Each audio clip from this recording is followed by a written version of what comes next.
Hello, everybody, and welcome to the next edition of the Ask Historians podcast.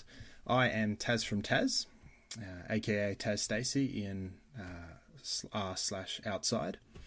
This week we've got an episode by user Algenon Asimov, reading his answer to the question, the very popular question, I might add, of how did we, or the world, decide what year it is. But before we get onto that, I've got a couple of announcements. The first one is that the podcast will be moving to a fortnightly production schedule as of now. So the next episode will come up, not this Friday, but next. It'll be a lot more sustainable, I guess, producing this amount of content on a fortnightly basis. We wanted to early on sort of show sort of the range of the content that we'll be doing, and I was able to, in the sort of the months pre-launch, rack up some episodes. But moving forward, we'll be aiming to do about 60 minutes worth of content each week. And the second announcement is related to that. Kellerbreath and 400 Rabbits are joining the host team, so you'll start to have a bit more, I guess, diversity in the episodes. You won't have to listen to my voice every week, eh? So yes, expect to hear more from them soon. Actually, next week we'll be running an episode by Kellerbreath, talking about aspects of ancient Roman governance. So that'll be something to look forward to. And lastly, I'd just like to thank a couple of users, in particular user Retoucher NY. He's a podcast producer, and behind the scenes he's been really helpful to me with sort of production help and actual retouching some of our audio files. With the sort of I guess, dispersed and amateur nature of the users of this podcast, recording quality was always going to be probably our biggest sort of handicap. Some of us have got access to sort of decent mics. Probably thanks again to user the Fush for donating this one that I'm using. And some of us, and I'm not going to mention any names, but it's totally Kellerbreath, can swing occasional access to professional recording studios. But most of our users are going to be recording on whatever they've got at hand, and that's just the way it is. So it's been really great to have people just sort of volunteering to donate their time and their skills to help us produce this. So yes, thank you to everyone who's been who has helped. Anyway, we will get on with the show.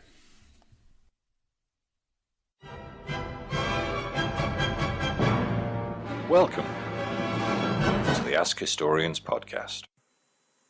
How Did the World Decide What Year It Is? By Algenon Asimov. The current year is 2014 AD, or, more correctly, Anno Domini 2014, which translates as In the Year of Our Lord 2014. This calendar, which is practically global now, counts years from the birth of Jesus Christ. It has become so common that it's more often referred to as the Common Era Calendar, shortened as CE. But the original Anno Domini has been with us forever, or so it seems. Of course, it wasn't always this way. Simple logic will tell us that before 2014 years ago, it simply wasn't possible to count years from the birth of someone who hadn't been born yet. So what were people using before this? And why did they change? And how did this calendar become the dominant one around the world? Well, let's start with what was happening 2014 years ago. At that time, the various people around the world had their own different ways of identifying the years. To give us an idea of the various systems, we'll start by looking at how different cultures identified the year which occurred 2014 years ago. The Roman Empire knew it as the year of the consulships of Gaius Julius Caesar and Lucius Aemilius Paulus, because this was how they kept track of the years, by naming the consuls of each year, in tables known as the Consularis Fasti. These tables started about 500 years before this time, with the first consuls after the Romans deposed their kings, and continued on for another 500 years, until the future Emperor Justinian stopped appointing consuls. Oh, by the way, this was not the famous Gaius Julius Caesar. He died 45 years earlier. This was his great-great-grandnephew. Or, more appropriately, this Gaius Julius Caesar was the grandson of the Emperor Augustus, who was the famous Julius Caesar's grandnephew. Some Romans would also have known that this year was the 754th year ab urbe condita, or from the founding of the city. However, these Romans were few and far between, given that the ab urbe conditus system of counting years had only been invented about 30 years earlier by a scholar called Marcus Terentius Varro. The first official use of this calendar was about 50 years later, when the Emperor Caligula decided to celebrate the 800th anniversary of the founding of Rome as a propaganda exercise. It's important to point out, though, that this system never really caught on outside of a small number of historians. The record keepers in Rome, and therefore the wider population, continued to use the consular years for another 500 years or so. In some areas around the Eastern Mediterranean, the year was 312 of the Seleucid era, counting forward from the founding of the Seleucid Empire. This calendar was used by areas that were previously part of the Seleucid Empire, as well as some neighbouring areas, including the Jews in Israel at the time. Later, during the Middle Ages, Jewish people switched over to the Anno Mundi calendar in the year of the world, but this hadn't been invented 2,000 years ago. Oh, and for reference, the current year, 2014 AD, mostly overlaps with Anno Mundi 5774. Meanwhile, over in Asia, the Chinese knew the date 2014 years ago as the second year of the Yuan Shi period, the reign of the Emperor Ping Di. They were using their version of a regnal calendar. Regnal calendars were used widely in various civilizations in the ancient and not so ancient world. This calendar recorded years by the reign of the local rulers, be they emperors or kings or whatever, like the Chinese saying, the second year of the reign of the Emperor Ping Di. That year was also the first year of the 195th Olympiad in ancient Greece. They counted years based on the Olympic Games, which were held every 4 years. The 4-year period between the games were known as an Olympiad. These Olympiads were numbered from the first Olympic Games, nearly 800 years earlier, with each Olympiad containing a first, second, and third and fourth year.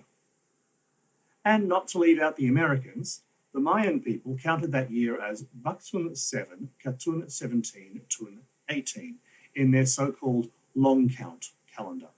We don't know what they themselves called it. Long count is the highly esoteric and mysterious name created by modern historians.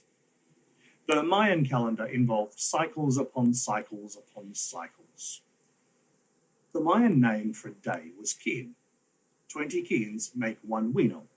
18 winals make 1 ton. 20 tons make 1 katon. 20 katons make 1 bakton. So 1 full bakton was therefore 144,000 days long, or about 394 solar years. And they started their counting more than 5,000 years ago at the creation of the world by the Mayan gods.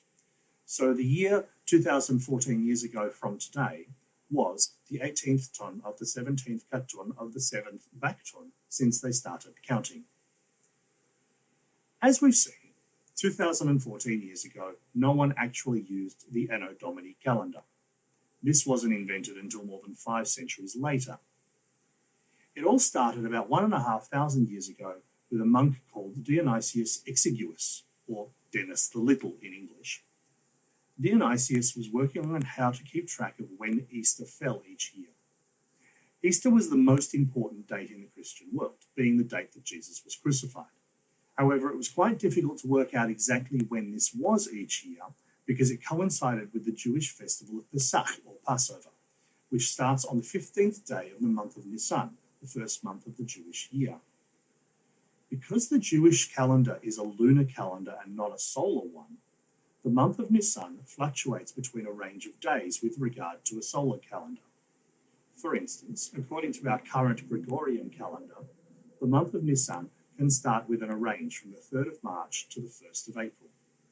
This means that if you're using a solar calendar, like the Christian Church and most of Europe was at the time, it's hard to pinpoint when Pesach will be, and therefore when Easter will be. This was an ongoing issue for Christians, and still is. There were already a few different competing methods used to calculate Easter in different parts of Christendom, and Dionysius really had no great insights into calculating when Easter would be each year. He basically just extended the work of some people in the bishopric of Alexandria because he thought their calculations were better than the current method used in Rome. However, he did bring one innovation to the process. He came up with a new way of referring to the years.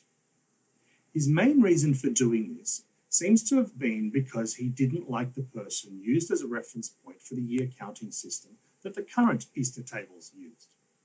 The Easter tables that Dionysius was working from counted years from the year that Diocletian became Roman emperor, about 240 years before the time that Dionysius was doing his work. The reason for this was that Christians referred to the time when Diocletian became emperor of the Romans as the era of the martyrs, because Emperor Diocletian started the last major persecution of Christians in the Roman Empire.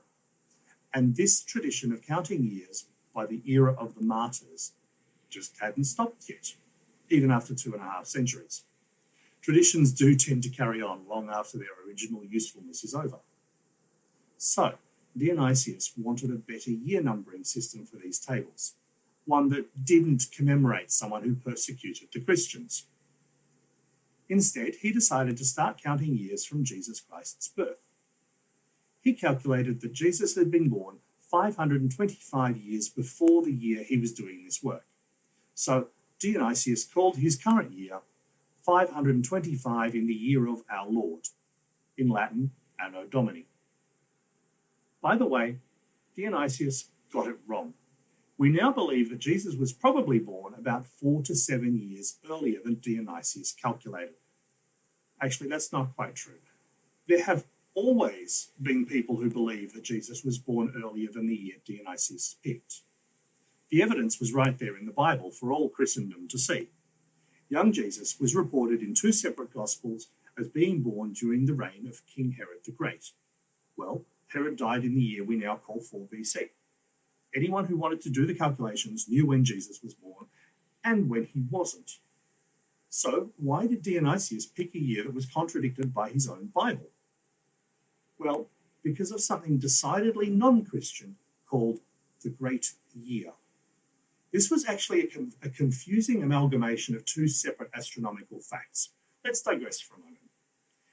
In one of his dialogues, Plato explained that, quote, "The perfect number of time fulfills the perfect year when all the 8 revolutions, having their relative degrees of swiftness, are accomplished together and attain their completion at the same time." End of quote. The 8 revolutions he's talking about are those of the sun, the moon, the 5 visible planets, and the sphere of the stars, all around the Earth at the center of the universe. He didn't know how long this perfect year was. He just logically deduced that it must exist. In different astronomical studies a couple of centuries later, the Greek astronomer Hipparchus measured some of his astronomical measurements with those of earlier astronomers from 200 years before, and discovered that the location of the autumnal equinox had shifted with relation to the stars. This precession of the equinoxes is caused by a long, slow wobble of the Earth's axis of rotation. Hipparchus didn't know what caused it, but he did work out that the equinoxes move around the zodiac, and he estimated that one full cycle of this precession of the equinoxes would take about 36,000 years. The Greek mathematician and astronomer Ptolemy came up with the same number a few centuries later, but it's possible he fudged his calculations to deliberately get the same number as his predecessor, because Ptolemy's data was accurate enough to give him the real value of about 26,000 years for his cycle. Anyway, somehow these 2 cycles got conflated, put together. Plato's perfect year, where all the planets would line up, but no one knew how long it took, and Hipparchus' precession of the equinoxes, which took 26,000 years. By Dionysius' time, there was a common belief among philosophers in a great year, where everything in the universe, planets and stars and equinoxes alike, would cycle back to their starting place. And this great year took 24,000 years to complete. No, I didn't say the wrong number by mistake. I said 24,000, not 26,000 years. because 24,000 years was divisible by 12. This great year was broken up into 12 ages of 2,000 years each, as marked by the transition of the equinox into a new sign of the zodiac. Have you ever heard of the dawning of the Age of Aquarius that hippies were talking about back in the 60s and 70s? Well, this is what they were talking about. Each age of 2,000 years has a different characteristic based on the star sign that the autumnal equinox occurs in. Oh, don't tell anyone, but the equinox won't actually move into the sign of Aquarius for nearly another 700 years. But please, keep it a secret. We don't want to spoil anyone's fun. Would you tell young children the truth about Santa Claus and the Easter Bunny? So, what does all this have to do with Dionysius and his calculation of the birth of Jesus? Well, Dionysius had quite accurately calculated that there was going to be a major conjunction of most of the planets 1,475 years in the future. This actually happened about 14 years ago. So this was obviously the end of one of the 12 ages. Obviously. And seeing as each age was 2,000 years long, that meant that his current age, the age of Capricorn, had started 525 years earlier. And this was close enough to the time that Jesus was born that Dionysius decided Jesus was born at the start of the current age, 525 years earlier, not 529 years earlier as reported by the Bible. So even though we call it Anno Domini or in the year of our Lord, it's a mishmash of Christian and astronomical and astrological influences. Dionysius might just as accurately have called his current date year 525 in the age of Capricorn. Anyway, Dionysius' extension of the Alexandrian tables, complete with his new year numbering system, were accepted by the Roman Church, which continued to use his tables for the subsequent centuries.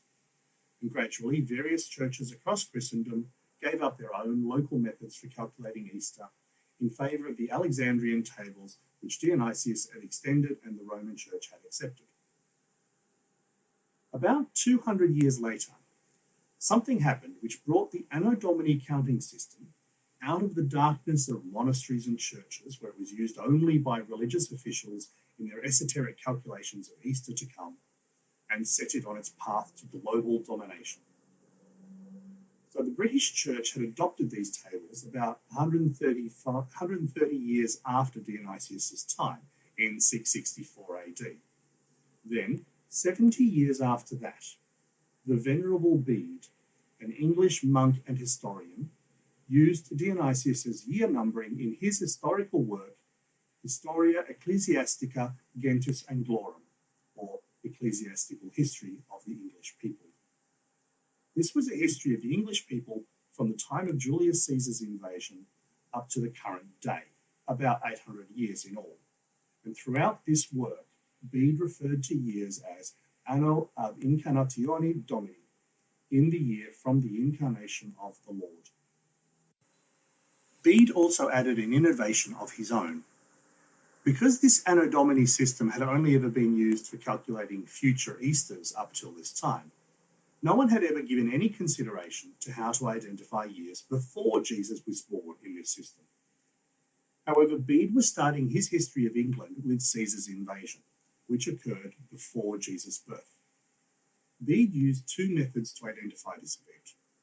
First, he described it as happening in the year 693 after the building of Rome. That's our earlier ab urbe incondito system at work, like I said, primarily by historians. He then added, in the Latin he was using, ante uero incarnationis Dominicae tempus anno sexagesimo, or the 60th year before the incarnation of our Lord. Bede added the concept of before Christ to the Anno Domini calendar. Oh, by the way, Caesar's invasion actually happened in 55 BC, not 60 BC. Bede may have been a saint, but he wasn't perfect. To be honest, this concept of before Christ didn't really catch on until another historian, Werner Relevink, wrote a grand historical work called Fasciculus Temporum Omnes Antiquorum Chronicus Complectens, or a file of the times embracing all of the ancient chronicles. in which he laid out the chronology of the world from its creation to the current day around 1500 Anno Domini, covering a total of about 7,500 years.